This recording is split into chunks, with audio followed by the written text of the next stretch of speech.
Hi guys, this is Bell Channel 2018 and welcome back to my vlog.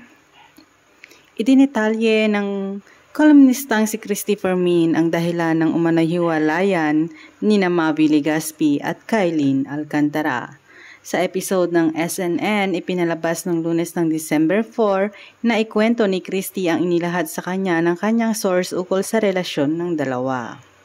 Hindi na kinaya ni Mavi ang pagiging selosa at insecure nitong si Kylene Alcantara. Hinahawakan daw siya sa leeg. Dagdag pa niya, wala naman daw lalaking papayag ng ganoon. Kaya ka nga nakikipagrelasyon para maging masaya at maligaya ka, ang sabi pa niya. Kamakailan rin ay usap-usapan kung ano nga ba ang real score sa pagitan ni Mavi at Kylene dahil kahit wala pa silang kumpirmasyon kung in a relationship na nga ba, sila ay bulong-bulungan na ang kanilang breakup. Ito ay nagsimula ng biglang maglabas ng mga cryptic posts ang Kapuso sa kanyang account ng I Knew It.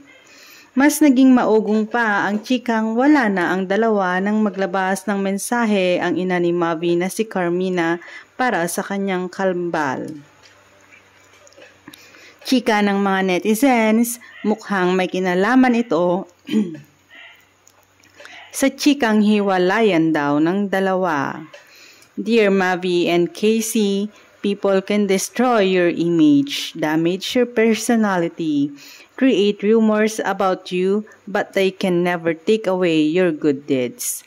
Ang saad ni Carmina sa kanyang post. Dagdag pa niya, because no matter how they describe you, you will always be admired by those who know you best. Kasunod naman ito ng cryptic post ni Kylene patungkol sa keeping quiet. Saad ni Kylene, I was taught that keeping quiet kept the peace until I realized peace is it keeping. Hanggang ngayon ay nananatili pa ring tahimik at wala pa ring pahayag sina Mavi at Kylene ukol sa issue. Samantala may mga kumakalat na chikang maglalabas ng joint statement ang dalawa ukol sa issue. Yan po ang abangan natin guys and thanks for watching.